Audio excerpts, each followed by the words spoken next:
beni yatsız gebirde, adımı soyumu bilen olmasın. Kimese eziyet vermeyim bir de, gül getirmesin mermer cızmasın. Ezelden feleğim durdu geçtime, yığışan olmadı oduma istime. Elece torpağı tökün üstüme,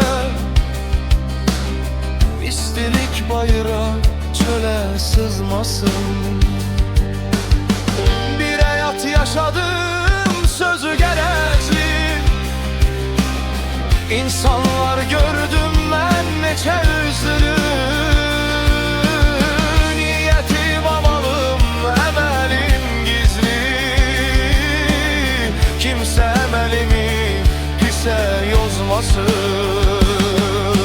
Merenat gereği ne de bir megam, kimlere ezizem, kimlere yadam.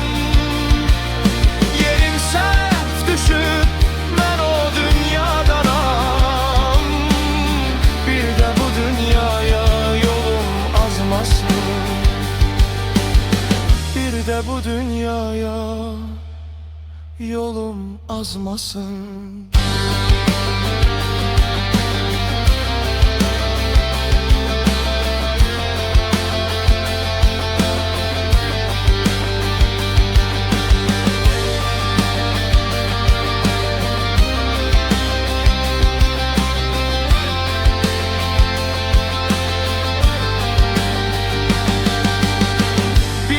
Yaşadım sözü gerezli, İnsanlar gördüm ben neçe yüzü. Niyetim amalım, emelim gizli,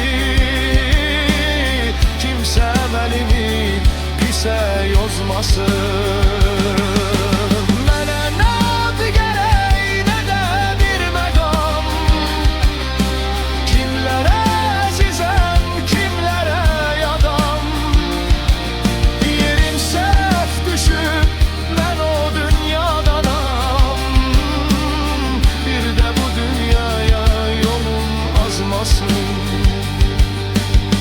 Bir de bu dünyaya yolum azmasın.